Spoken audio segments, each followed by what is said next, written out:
राज्य विधिमंडळाच्या हिवाळी अधिवेशनाला आजपासून नागपुरात खरं तर कालपासूनच नागपुरात सुरुवात झाली आणि हे अधिवेशन 14 डिसेंबरपर्यंत चालणार आहे। या अधिवेशनाचे अवघ्या आठवड्याभरातच सूप वाजणार आहे।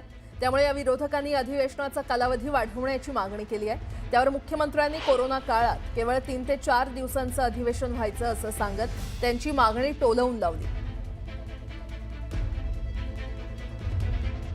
महाराष्ट्र एकत्रीकरणाच्या नंतर आपण ठरलेलं होतं की कमीत कमी 2 महिने या अधिवेशन नागपूरमध्ये व्हावं।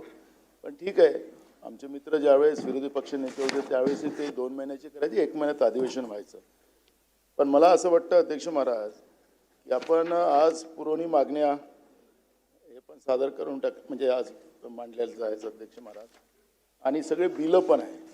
अध्यक्ष महाराज, सरकारला एवढी घाई काय इथून पळून जायची? सन्मान्य सदस्य नानाभाऊ पटोले यांनी जो मुद्दा उपस्थित केला की हे अधिवेशन विदर्भाचा असल्यामुळे विदर्भ करारानुसार व्हायला पाहिजे, हा त्यांचा प्रमुख मुद्दा। ठीक आहे, त्याच्यावर आपण निर्णय देणार, पण आपण असा मेसेज पाठवला की आम्ही तिथं ह्या सगळ्या गोष्टीला मान्यता दिलेली, आम्ही आमचं मत तिथं मांडलेलं आहे की 8 ते 19 पर्यंत व्हावं, हा आम्ही आग्रह केला। एखादा आठवडा अधिक वाढवा म्हणून आग्रह केला।